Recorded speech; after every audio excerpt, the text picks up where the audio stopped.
All right, this is a Tremec 4050. This is a heavy-duty 5-speed manual transmission. It's going into an f150. We had to get a 80s f150 bell housing to go onto it. It has an adapter plate that adapts from the Tremec to the bell housing. It's old school, and as you can see, it's got the hydraulic throwout bearing on it. There's an adapter that goes onto your transfer case, and each model is going to be different, from the Ford to the Chevy to all sorts of different models. Basically, this is a super heavy-duty transmission. This is about 3 times the weight of the original transmission that was in there. I can easily pick this up and almost throw it over my head. That took me and Caleb to be able to lift, just to put it on the jack stand.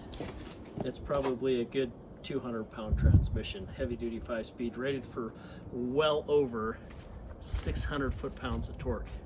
That's the mighty 5.0 driving it. So basically, at any point, Caleb could be able to put in any engine he wanted to in this and have a heavy-duty enough transmission to be able to run. So, yeah, for all you Dodge and Chevy guys out there, eat your heart out, because this is the new improved NV4500. Hence 4050, people. Get it? 4050? Come on. Simple. Anyways, heavy duty. She's going in next. We did our bell housing run out on the flywheel. Got a new clutch and everything in there, so it's all good to go. But you do have to do this. Make sure you install that bell housing and adapter plate onto the transmission before you stick it onto the engine. It's got to be done that way. We tried it the other way and it didn't work. So make sure you put your bell housing onto the transmission before you go up. Now make sure you tell them about the run out and how it's be on the engine for the measure the run out.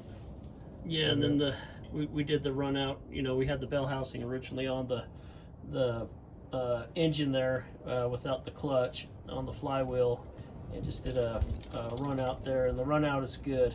So 1/8 inches what we. Oh, that's, yeah, you're talking about the tolerance of the hydraulic. So this got a hydraulic throwout bearing, and you get about a 1/4 of an inch of play is the most that you're allowed, and we got it down to about 1/8 of an inch. So throwout bearings installed, ready to go. Obviously, when you guys do a clutch, or if you're going to change out transmission, a clutch, anything, drop that flywheel, change out the rear main seal, change out the pocket bearing, and do it right. That way you only have to drop a transmission once. Something this big is going to be not fun getting in. Get yourself a heavy-duty transmission jack that can handle it. This is just a Harbor Freight special, but it's got tilt and hydraulics and everything, so, and a heavy-duty chain down system. Don't want that thing falling, it'll crush you. Okay, it's December 23rd. Shout out to Silver Sport Transmission for providing us with the kit to be able to do Tremec 4050. This is a super heavy-duty transmission. We just stabbed it in to the back of a 5.0. This is on an f150. So obviously this is overkill. This transmission will hold well more than 600 foot-pounds of torque. 5-speed manual. This transmission weighs about 200 pounds. So when you install one, make sure you go through Silver Sport Transmission, because they'll hook you up, and they have adapter kits that'll fit for pretty much any vehicle, Ford, Chevy, Dodge. But basically the Tremec 4050, and eat your heart out, Chevy and Dodge guys, because you're not going to like this. But this is the new and improved NV4500. This will put your NV4500 to shame. So sorry, it is. This is the most heavy-duty 5-speed transmission on the market. Comes with adapters and everything you need. You'll have adapters that are going to go onto your bell housing. This is off an 84 Ford bell housing, small block. This is on a 95 F150 is what we're working on. You're going to have adapters that go onto the back of the transmission, so you can hook up your transfer case. You may have to get different length of drive shaft. We don't know. We'll let you know when we get to that point. But if you're interested in upgrading your transmission, you can't find a ZF5 anywhere, and you want to get rid of the MD-05, or you just want to go put in one heck of a bulletproof transmission, like I said, this truly is, and do your research, this is the most heavy-duty 5-speed transmission on the market, the Tremec 4050. So get yourself some guide pins to put it on. Make sure you attach the bell housing to the transmission before you install it. As in fact, make sure you get all your adapters and bell housing and everything connected to the transmission before you connect it to the engine. Make sure you have a heavy-duty transmission jack, because this thing is very heavy. It's like 200 pounds. It's very, very heavy. What else? Guide pins. Make sure you use guide pins, and make sure that before you attach your bell housing to your transmission, that you install the bell housing with just the flywheel, so you can do a run out to make sure that your pins and everything are all centered. Everything's eccentric to your the back of your flywheel and crankshaft. Everything's in line, perfectly in line. So do your bell housing run out, which we did. Everything's fine on this. Everything's good. The adapter kits were super tight. I mean, we're talking like it is a machined perfect fit. So yeah, take your time. You're not going to be able to kick this one in. You're going to have to use guide pins to get it in, because it is very heavy. So good luck. May the force be with you. Another thing too is you have to cut out for the shifter. It's not going to line up. Okay, yep, got to cut out for the shifter a little bit. Looks like about, what, about 4 inches or so? Yep. Okay. All right. So we just finished up the transmission entirely last night. It's been in for a while, but we had to go get a couple small things. So I need to show you guys everything that includes the transfer case back, because we did not film it. So here's the stock transfer case. We got it in. Your kit, if you get it from Silver Sports, will come with these 2 adapter plates. So the easiest way we found to put it on,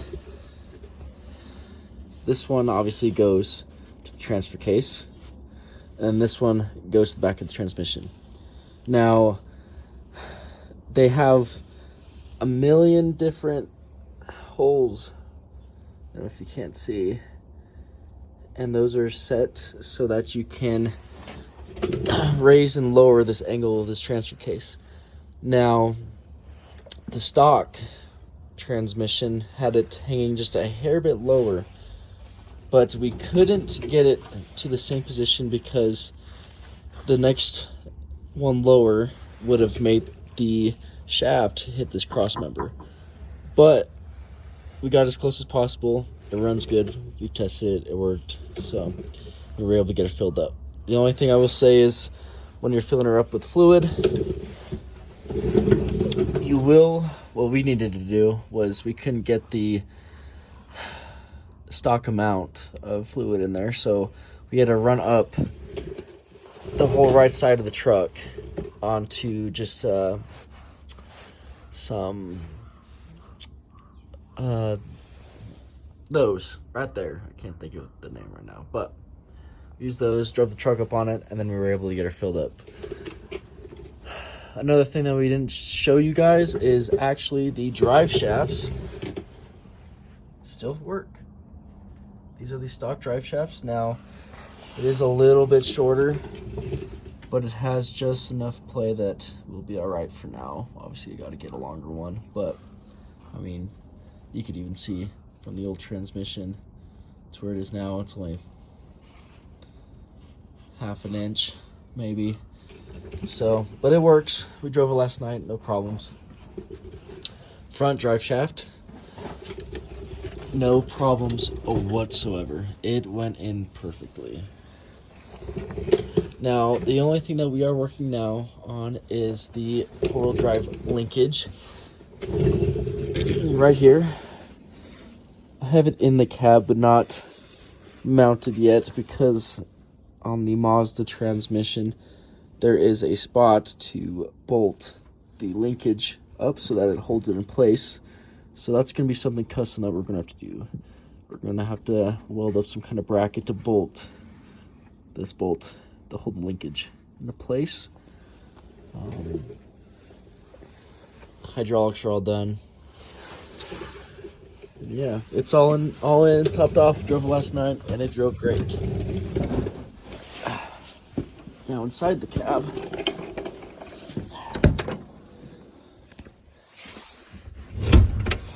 here's full drive linkage. Still figuring this out, so it's not all in place. See if it's just loose.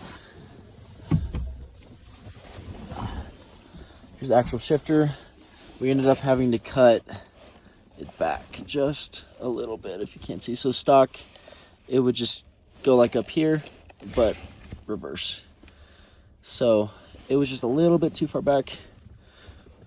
Cut it back just a couple inches.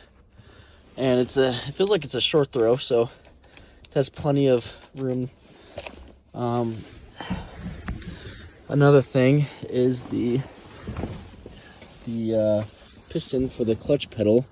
For some reason did not like the one that it came with in this truck, so we had to fabricate an extension of our own, which you'll be able to see without a flashlight. But oh yeah, you can't see it. But anyways, the piston was too short. It wasn't getting enough grab into the master cylinder as it was supposed to be getting, so we extended it. Made our own extension. It was roughly 2-3 inches, and everything works great now.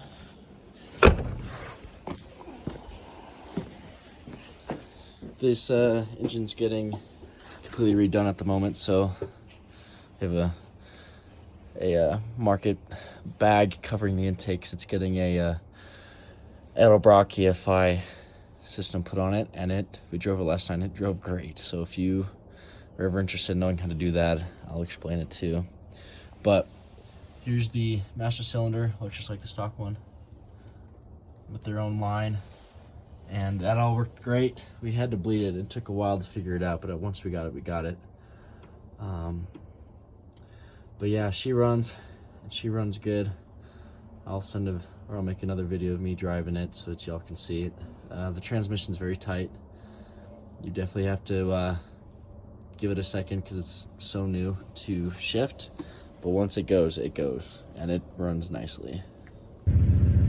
Okay, the Tremec is installed. Gonna drive it now.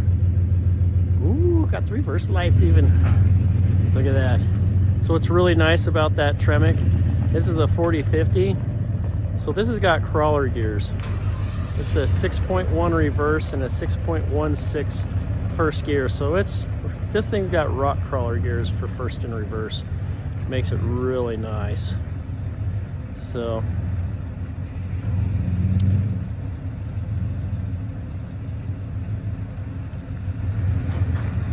oh, yeah, isn't that nice? So those who said it can't be done, guess what? The Tremec is installed.